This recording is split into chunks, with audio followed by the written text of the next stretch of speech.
I think everybody should go through an entrepreneurial journey. Because it provides invaluable insight into building and growing a brand.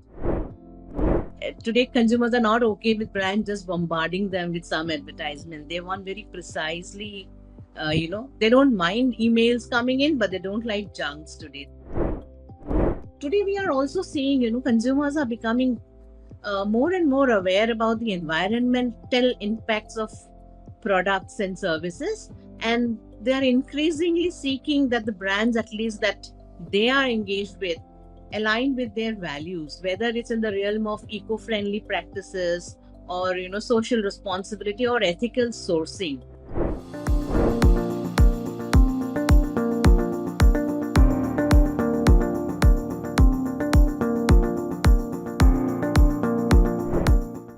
Hello, ladies and gentlemen. Welcome to yet another episode of The Growth Genius powered by Infidigit, the SEO specialists. This is where we bring to you interesting stories of growth in marketing and business. Our today's growth genius is someone who has been a marketer for more than 2 decades and has experience in various industries, including FMCG, advertising. She has also launched her own D2C brands, and most importantly, she has played an important role in the ethical side of marketing.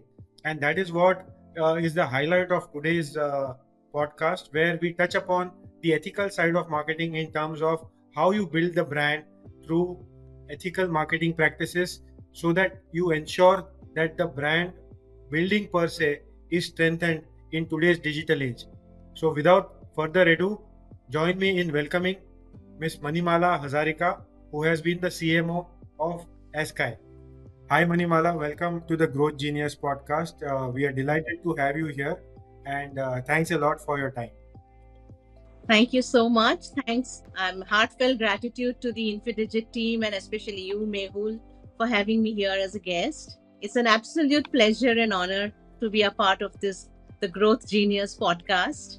And I hope, we do a good session. Great. Welcome. So let's start. I was very intrigued with your profile and wanted to understand more about your professional journey because your career has transitioned across various industries. So please tell us something about your journey. Yes, you are right, Mehul. My professional journey has been almost a dynamic, roller coaster exploration across diverse industries and each offering very unique challenges and opportunities. I've spent over, 2 decades now crafting and shaping brands. Started my career with Pidilite, spearheading the iconic brand Fevicol, and then, of course, moving to, Bennett Coleman, leading the brand Times of India and NIE. I think this phase of my career, which were very initial, 10, 7, 10, 8, 10 years, it really honed my skills in traditional marketing and also the brand building within the consumer goods and print media sectors. After this, the entrepreneurship bug bit me, and then, I ventured into the startup world. Started with my own startup called Mums and Babies, direct to consumer brand specializing in maternity and baby care. We run that about 6 years, and over those 6 years, Mums and Babies gradually evolved into a health tech platform, which we felt was the need of the hour. Discussing when we connected with our consumers and we tried to understand the pain points, we realized that that is something that was missing, and that's how we evolved into a health tech platform offering comprehensive pregnancy and parenting support services. I think everybody should go through an entrepreneurial journey. Because it provides invaluable insight into building and growing a brand. And I was lucky that I also got the exposure to the world of e-commerce, which was just about starting at that time. After that, we closed our startup during the COVID time. I think we hit a rock bottom both as a startup as also my personal health suffered a bit during COVID. After that, I joined ASCII as a CMO. And in this role, as I have been instrumental in driving impactful branding initiatives for the brand with a very specific focus, of uh, breaking the mold and the perception of ASCII just as a policing body. And we tried to create the perception of ASCII as a more an industry insider, and an enabler who's actually wanting to work together with the businesses today to help them, not cross the line, stay within the boundaries, and yet do good business instead of calling in strict regulation from the government. uh, I implemented a lot of digital campaigns, and of course, the another big agenda was establishing ASCII as a thought leader in the industry.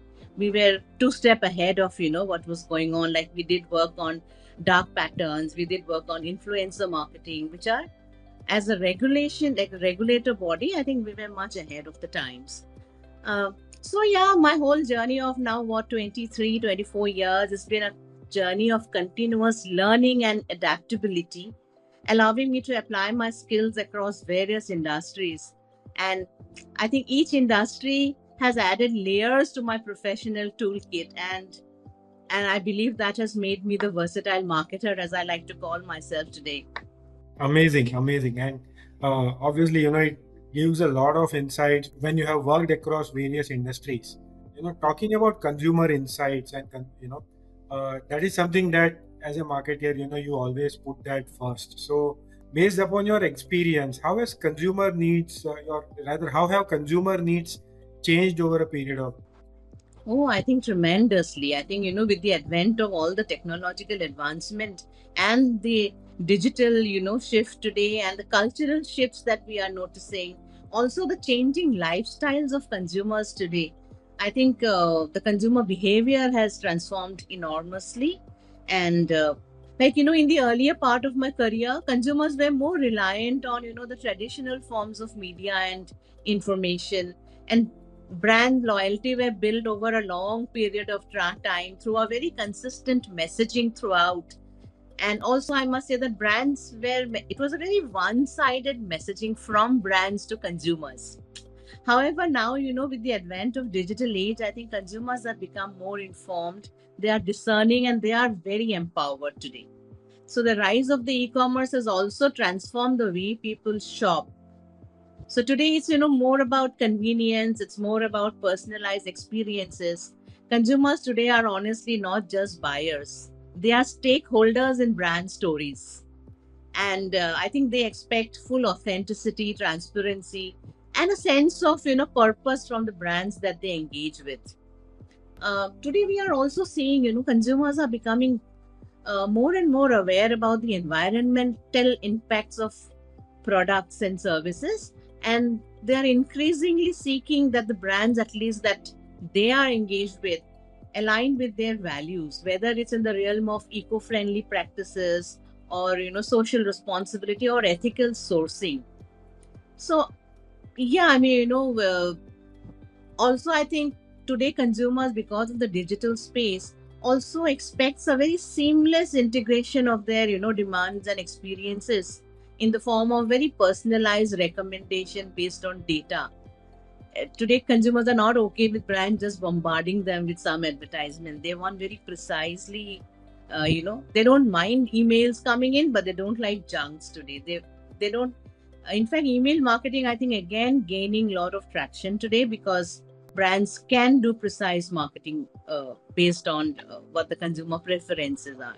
So yeah, as a marketer, I would say it is very crucial to understand and adapt to these evolving needs of your consumers, so that you engage with them long term and also provide value to them.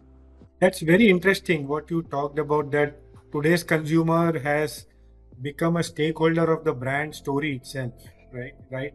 From being just a consumer at the one end of the communication, today the consumer becomes part of the communication, so to speak, Yes. right? That's very interesting, very nicely put, I would say. And obviously, advertising has also changed, and so much so in the digital age today. So, what are your thoughts on the advertising in this digital age, and what are the benefits and pitfalls that you see? Oh yeah, I think digital age has definitely brought about tremendous change in advertising today, reshaping completely the way today brands are connecting with their audiences. And the everything comes with benefits and pitfalls. So some of the benefits, the way I see it, is thanks to digital, thanks to so much of data that we are generating, and thanks to the analytics tools and models that we have today, we are able to really segmentize our customers into much more smaller niche segments.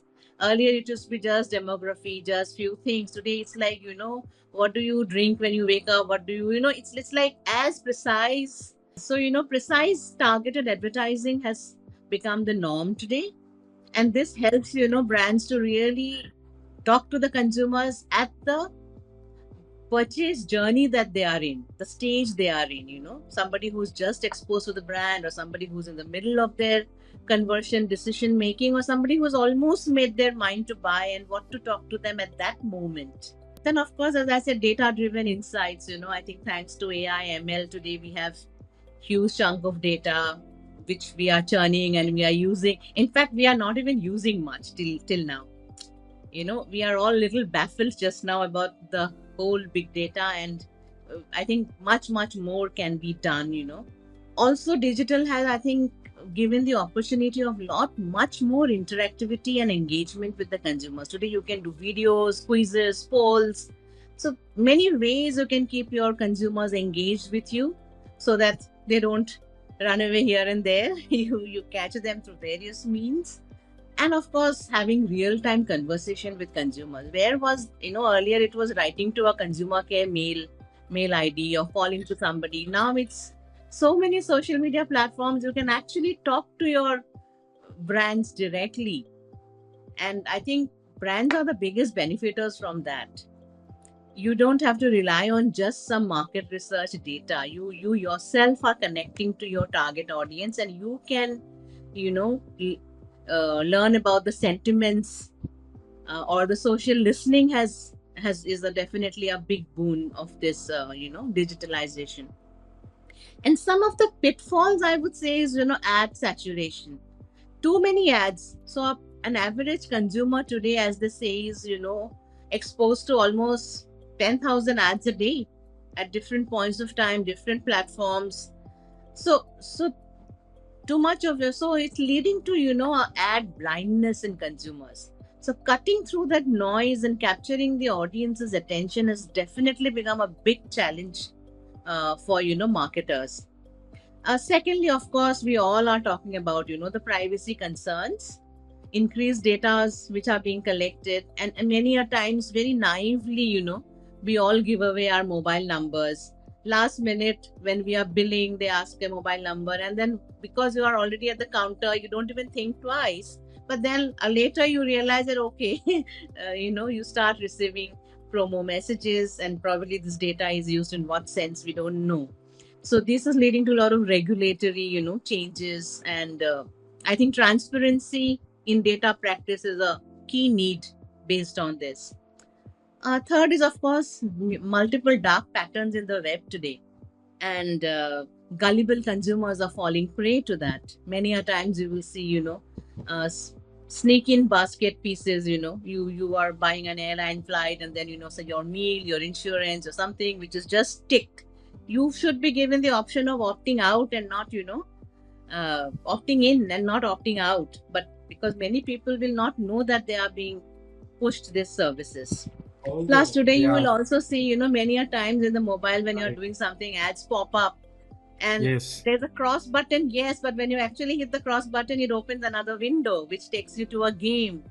So these are all, dark patterns of the web, Hmm. which are serious issues, and which I think both ASCII and the consumer, protection cell is looking into. Uh, Another thing is, I think, too much of dependency on changing algorithm can also cause a brand havoc. A brand who is too dependent on an Insta or on a LinkedIn or something, and then suddenly the whole algo changes, their messages are not reaching anywhere, and so I think it's diversification in multiple channels to mitigate the risk. Short attention span, of course, consumers today do not have attention span, and we all scroll. We are just busy scrolling through reels and our pages. And last is, I think, creativity fatigue.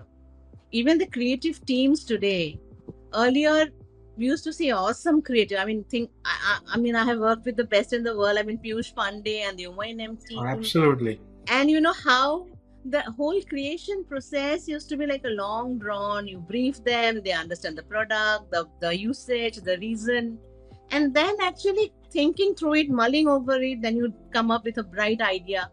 Now, you know, they are campaigns barely last 1 week, 2 weeks.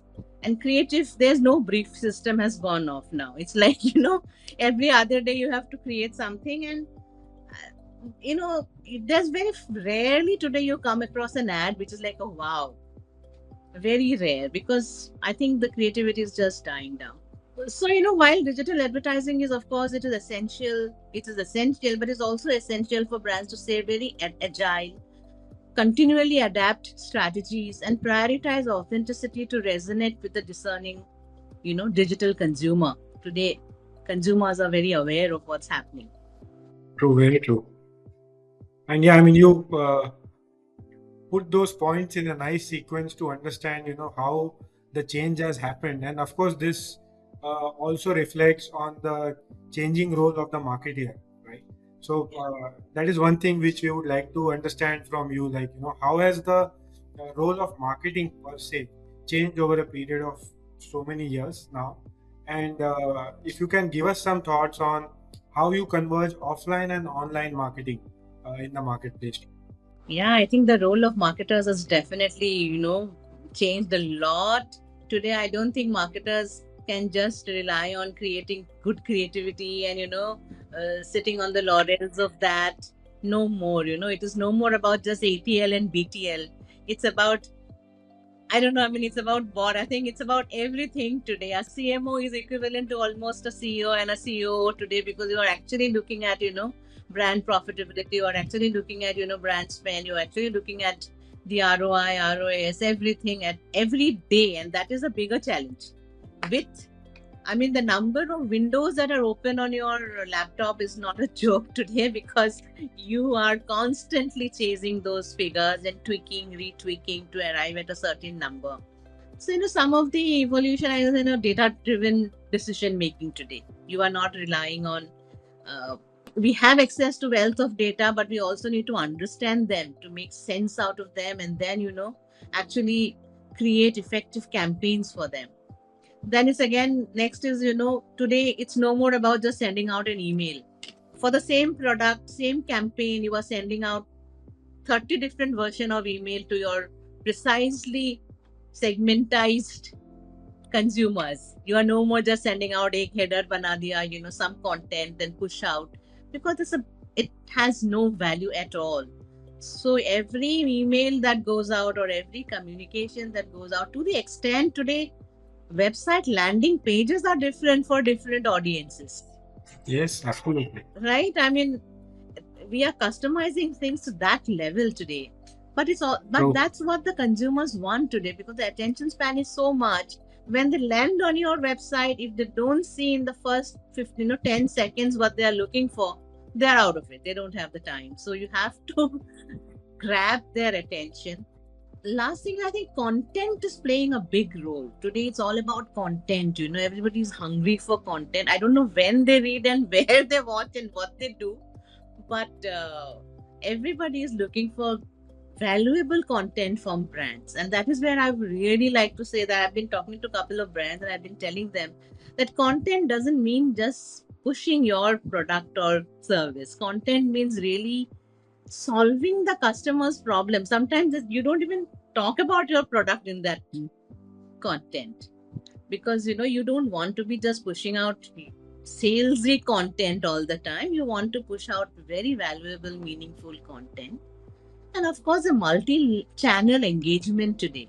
So you can't just say, you know, we'll add only on TV or we'll do only digital or we you have to have a, you know, omni-channel, multi-channel, whatever you call it. You know, you need to have be present in your TV, in your outdoor, in your out of home, in your digital, everywhere.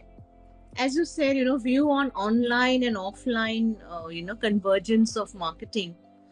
I think integrated campaign, as I said just now, you know, that most successful campaigns just seamlessly integrate online and offline elements. something that you see on TV, and then you quickly scan a code and then you are on the website.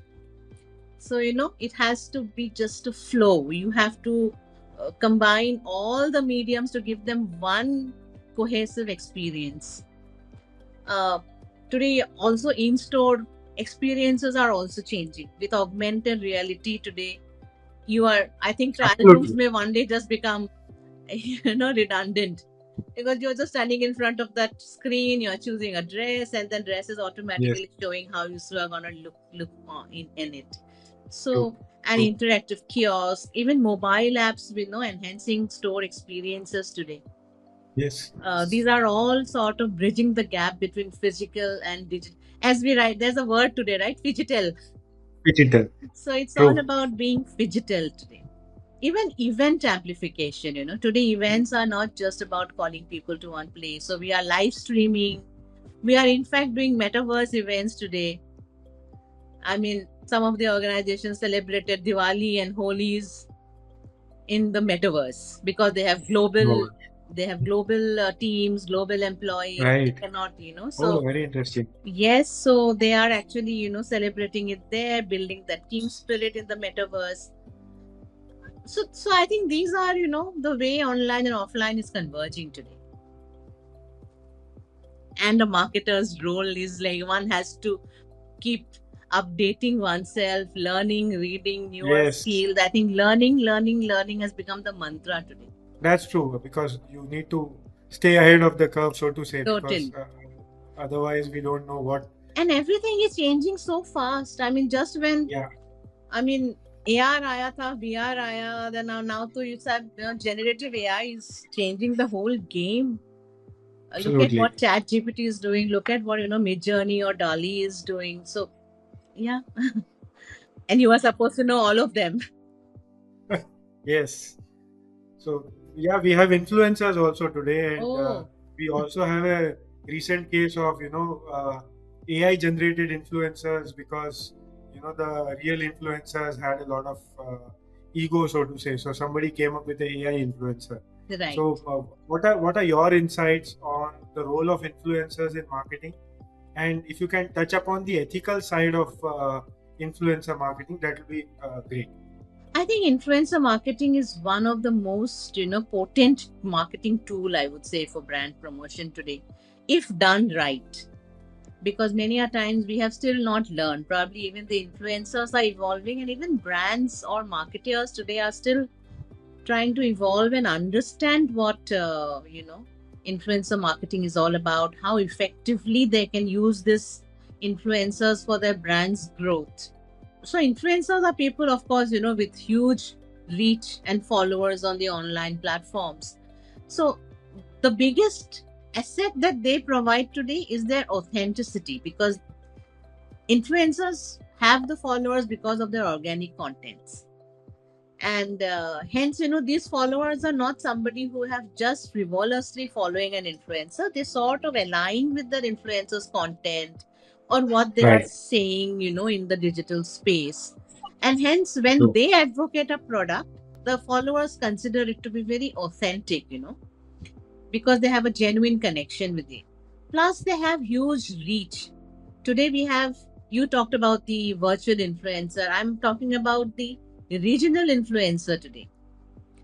Unlike a celebrity who's, very big and influencers, but, they may have very niche followers, which makes it very effective for brand, connect and brand communication, because you're exactly talking to the niche of people who are interested in that product or that kind of a service. And of course, content creation influencers, I think, I don't know how and where they learn, but I think they are superb in content creation, and something that as a creative team because your in-house creative team or an outsourced creative team, we look at everything from a very brand angle, whereas influencers look at everything from a very their follower, from the perspective of their followers, what will benefit their followers. And they, of course, weave in your product and talk about their own values, but their primary focus is always the followers. And hence, very well. executed product integration in most of their, uh, reels or whatever content they make. Some of the ethical concern, of course, you rightly said, as I said, transparency is a big thing, because I may follow a big celebrity, but when they are advertising, I already know that this is just done for the brand's image. This is done for the brand's promotion, and not something. I do not expect the celebrity to use that product. Like, I do not expect an Aishwarya Rai to use a Lux soap.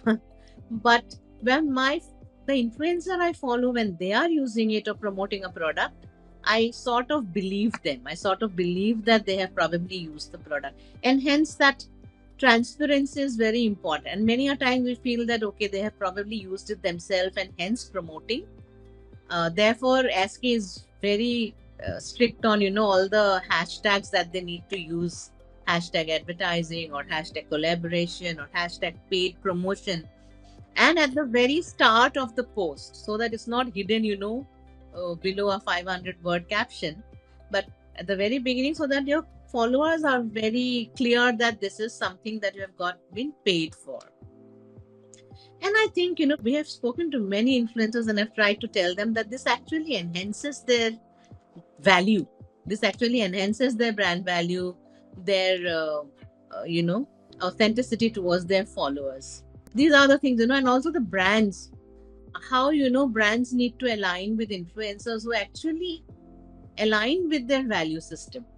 And similarly, influencers also need to, I think, work with brands which are, you know, which they believe in, which is something that their belief system focuses on. And last but not the least is, of course, the influencers in the case of finance and health. They need to be extra careful, because, unlike a skin product or a food product, which even if the whatever promotion you've done is not 100% right, does not cause that kind of a damage to the followers. But when it comes to financial or health products that you are endorsing, anything goes wrong, your followers can have a huge setback. That is where we talk about responsible influencing and responsible endorsement. And Very true. last is, I Very think, brands and influencers should not look at just engaging one time. I feel, that engaging long term sort of helps both of them, if they can, so that they together become like stakeholders in the brand journey. The influencer is also bought into the story, the value system of the brand, and they work together. I think they will end up producing better content. And yes, absolutely. so yeah, influencer marketing here is here to stay. It's just that, and I think it's only evolving. It's just the beginning now. uh, many things will happen. I think all the platforms are working towards doing a lot in this space. Meta has done a lot of changes. Meta has today made it much more simpler for people to, you know that these are partnerships or these are collaborations or these are paid partnership. So they are also doing their checks. That's wonderful. That, in fact, helps in terms of the communication and also in terms of increasing the transparency, so to speak. Yes. Great, great. Obviously, coming to the much talked about topic, that is AI. So, what is your take on AI in marketing? I think AI in marketing is revolutionizing marketing. The, I personally love it enormously. Whatever little I have been using it as of now, because it, as I said, number one is data. That is the actual AI, the way I look at it. And second is, of course, the generative AI, which is helping the whole creative, this thing. So the way I use AI is way data and creative, and I have integrated AI into many of our creative workflows now. And this not only saves your time and resource, but also allows for very swift creation, because today I think time is of most essence, and you have to be right there. Your communication has to go out at the right time with an impactful content, and depending on an agency or a human is difficult on that. So I think AI is something that's going to really uh, generate everything much faster, whether it's just copy visuals or creative elements. It's a very seamless process. Additionally, I find great value in utilizing AI for social listening and sentiment analysis. Uh, I think this approach, provides very invaluable insights to your brands, into the reactions that and opinions that are your audiences are actually talking in the digital space. As I said, otherwise you have to rely on a market research, which takes a long process. Right. Those are Right. definitely important for a larger thing. But here, every day, every moment you are getting to understand what are your audiences seeking.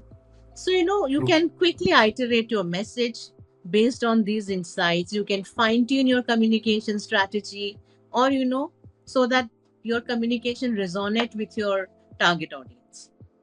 So, the combination of data driven process, creative efficiency through AI, and the iterative approach facilitated by social listening forms a very powerful trifecta, as I call it, in optimizing our marketing efforts. So yeah, it's exciting times and exciting tools and everything is coming up. Let's see. We are waiting and watching for much more development in this space. Absolutely. Absolutely. I mean, it is evolving as an enabler for marketers, and Yes. that is the positive And outlook so that we many are. people are scared today that will it, to some Yeah. extent, yes, maybe, some work has definitely can now be automized. But at the same time, as I said, the volume is growing so much that it is not about the jobs, people losing job, but people who are not learning AI may definitely lose jobs. Yeah. But otherwise, I think the volume is It provides an opportunity to learn, so to say. yes. I think organizations should do that today, Yes, lot absolutely. of things are changing too fast and they need to make this effort for their teams to really upskill and provide opportunities for them Yes. to go and learn these newer and newer tools. So yeah, I mean, glad that you brought this up, Manimala, because at Infidigit we have this impetus on learning Oh, through AI. So okay. the SEO team has been given a specific task uh, of creating use cases, on live projects with the clients, and they have Okay. also been given budgets for that. Okay. I think So it's very be it content. important. Yeah, absolutely. Because it helps us to learn, it helps us to develop case studies, Yes. and even in marketing for that matter.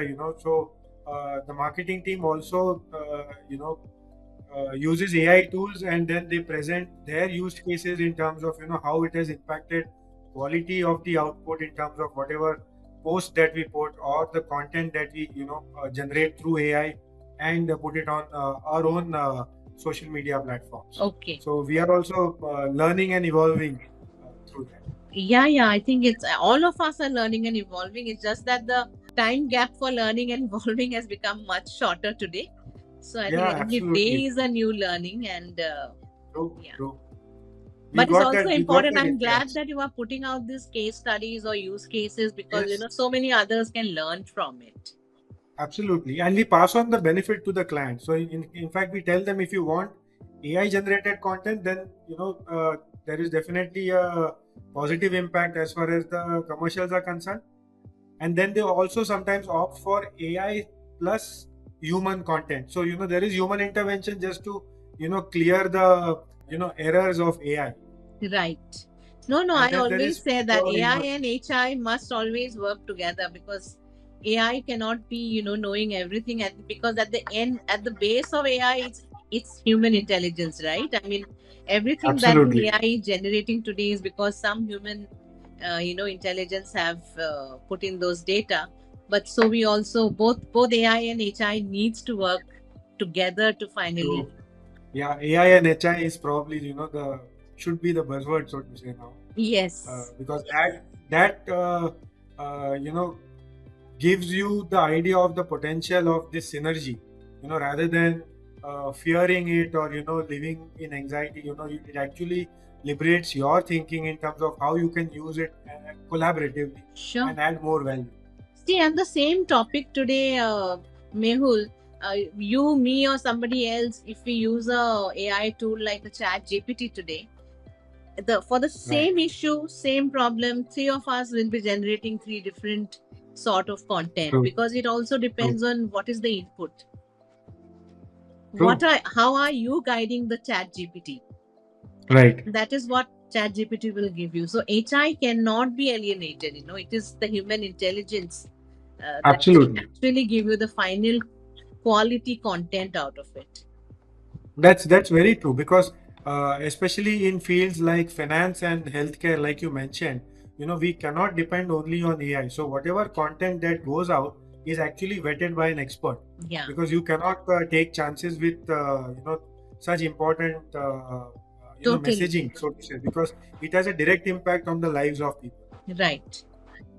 I mean, you can play around with content on e-commerce, like the shade of the shirt can be something else. It Yes, doesn't matter, but with yes, healthcare or finance, you can't do that. yes, Talking about D2C and online platforms, and since you have had that experience of creating a brand ground up in the D2C space, obviously marketplaces are something that always form an integral part of the D2C business. totally.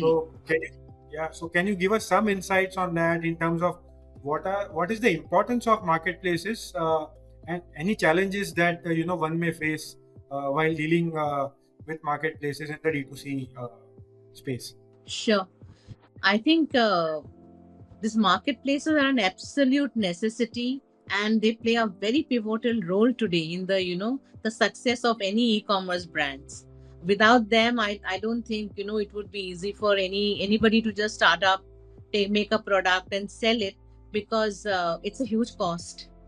Creating a platform, creating a website, creating is still okay, but getting consumers, getting eyeballs, promoting it is not easy. And then of course the logistics part of it is a huge chain, in the whole supply chain.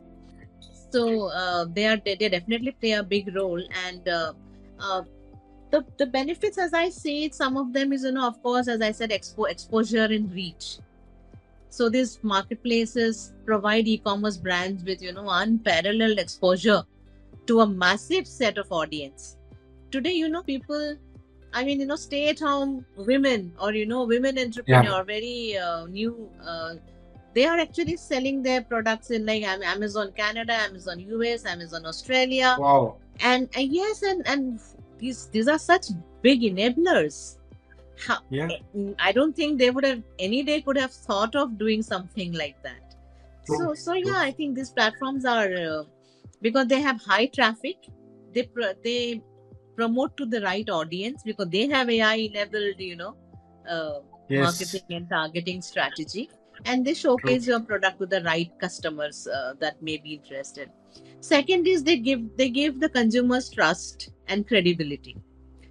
Today, if I open a website by some name and sell some product, there's no credibility to it, right? But if I put the same product on Amazon or a Flipkart or any other, I think there's a certain amount of trust associated with it, which I think others marketplaces need to really work further on maintaining this credibility, because some of these stars which are or which are the ratings, there have been issues with them. And I think even in with ASCII we have there were cases. So I think it's for the benefit of both the brands, the consumers, and the platform. They need to really sort this part out. Otherwise, I think customers feel very confident when they buy from a renowned website. Thirdly, as I said, the logistical support, it's a huge support. I remember when I was doing it and I was very new in it. I the whole process of signing up a Blue Dart or a DHL or an Aramex, and then doing everything was so tedious. Then came Amazon, and then they have the fulfillment by Amazon. So all you have to do is pack your stuff, send it to their go down warehouse, and do nothing. After that, every order you get, it's their headache to deliver. And so it takes away 60% of your burden of you know uh, delivering and reaching the right customer at the right time. And of course, customer acquisition has become simpler, because they have their own set of customers, they have their own set of audiences. So your product is shown to them, and it becomes simpler for you. Some of the challenges brands face, of course, number one is commission. You know, a commission fees, some of them charge quite high, depending on how valuable the platform is, what services they are offering. But I guess, they sort of make up for the benefit or the value that they give you. Second, I would say, which I also felt and which I'm hearing a lot, is a limited brand control. You do not have the control of which page you are shown, where you are shown, or where your ads will be placed, or which, you normally do not have the control on it. So that I think is, even the presentation of your product. Suppose it's a product, I want to show 5 pictures of it, only then the consumer will understand. Or say it's important for me to show a, side view or whatever view, but if their algo or their page design does not allow that, you cannot do that. Third, Okay. I would say, is intense competition. Too many brands. I mean, you just type baby care or a baby dress, I think there'll be 3,000 products. Absolutely. Yeah. So True. unless and until Very you are true. showing in the first 2 3 page, it's useless. Correct. Correct. I think that is where even the platforms make money, because that is when they charge you for the, promoting your Yes. Yes. brand, or pushing it up, the sponsored Yeah. tag. Yes, So they do that. True. yes. And last is, of course, dependence on the platform's policies. You have to be dependent on Mm. their policies, on and they keep changing algorithms. So Yes. even the terms of services may change. The policies can Right. impact your visibility or your operation. So all of these, of course, are challenges. Then there's, in sometimes, they also say that it leads to a little brand dilution when your brand is up there everywhere, especially for the premium brands. Right. But honestly, I see most of them still there, because I think, the benefits much way, heavier than the pitfalls. Correct. Correct. So yeah, I think, despite the challenges, a strategic approach to utilizing marketplaces, can mitigate all of these negatives. And e-commerce brands, and today D2C brands, they have to and will have to rely on these marketplaces to, at least in the beginning phase of their, or probably forever actually. Right. Right. I mean, that's one space that you need to be visible at least.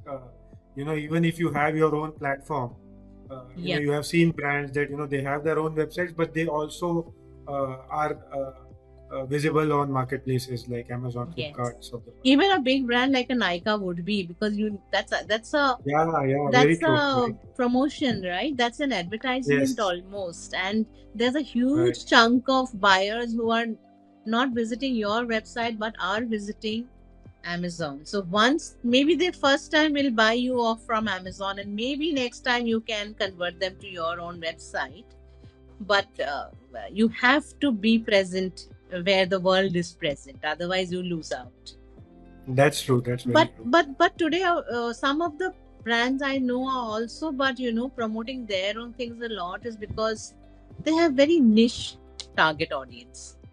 So that is the only time probably you can, rely on not being present or being minimally present just for visibility in these platforms, but build your own brand through your own efforts. True.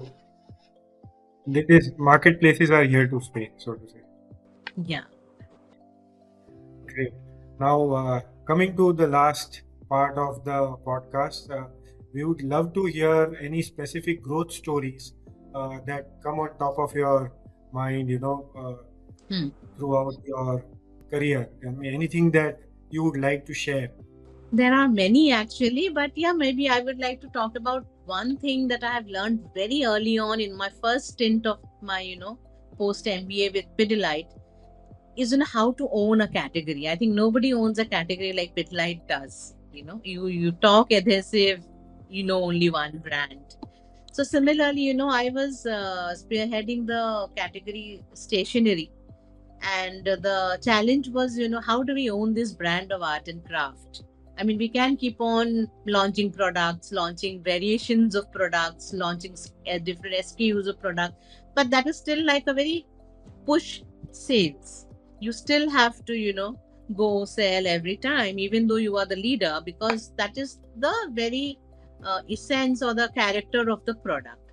So, how do we own this category overall? And that is when, after I think a lot of brainstorming, we came up with this concept that let us, start something called the creative craft, which was a comprehensive initiative which was aimed at fostering creativity and education.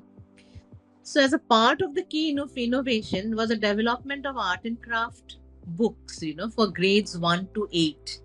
And to make it really valuable, we actually created a very an advisory board of very what do I call them?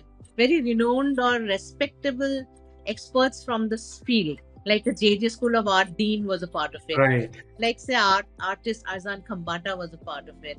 So and they actually designed a curriculum which was very age specific, very scientifically proven methods were incorporated. And what this did to our brand was that schools, who were the, of course, the target audience for us, it was a B2B2C product. You have to sell to the school, and the school, then the parents. So the books were so valued by the school that we got an automatic entry into huge number of schools. And I think that was what we dreamt of. And then we also started this whole creative craft contest, international level, which again may helped us, own this whole category of art and craft. I think the impact was extraordinary, and I know instead of merely being associated with specific product, users began linking Fevicol with art and craft. So, so yeah, I think this is one of the and this did wonders to that entire category. This was Yes, one, absolutely. yeah, this was one experience early on in my career. I learned, that, and ever since that, I think I really believe in marketing strategies that lead to pull brands rather than just push brands, because there's no end to pushing. True. Everything that you do is pushing, but I think what you are doing is great today, that, when you provide what the users want to listen to or know about, Yes, they come to you absolutely. and you don't have to keep going to them. Absolutely. It's very interesting to get such insights because this is something that you don't get otherwise. It is not out there as of now, Right. right? I mean, the insights are so relevant in terms of the experiences through various brands, through various industries, that True. it adds a lot of layers to what you're talking about, and it is so relatable because it is not something which is just published in the books, but it is something which actually has come out into reality, so to speak. Right. Wonderful. And lastly, we would like to hear about any takeaways that you would like to share for budding professionals. Oh, yeah. Budding professionals in brand marketing, advertising. I think, as I earlier also said, one of the biggest thing they need to do is embrace continuous learning. The space is, so dynamic that it's changing every second almost. Every morning you wake up, you find something new happening in your space. Some very innovative way that some brand has used AI, Right. and which can definitely benefit you. So keep your eyes and ears open, be open to learning, be open to, understanding why a brand uses, a certain tool or a certain technology in a certain way. Basically, stay curious, be open to new ideas, and invest in upskilling, whether it's mastering, technology, or staying updated on what the industry is doing or how the consumers are evolving, because finally marketing is at the end all about consumers. It is only consumers who matter, nothing else. Secondly, I would say, as I said, network and collaborate. I think nothing can beat that in marketing, because that is the easiest way you learn.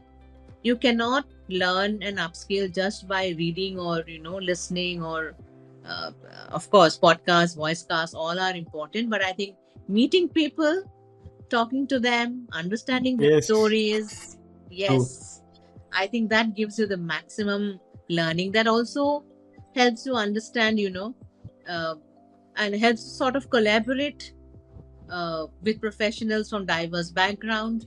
both within and within your industry. Last is, I think, adaptability. You need to, be open to adapt.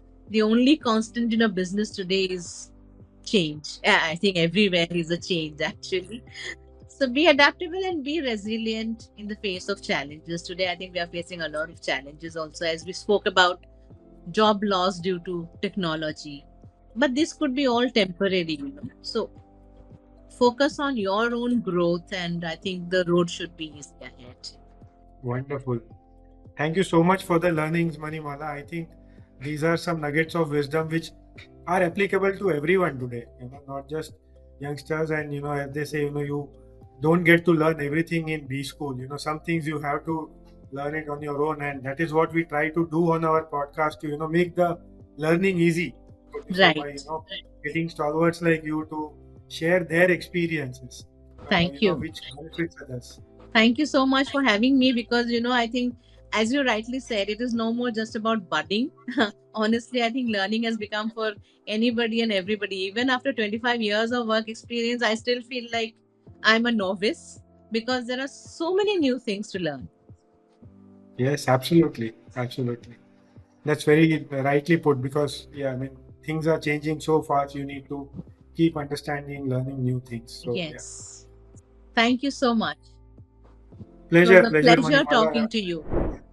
So, here we come to the end of yet another episode of The Growth Genius.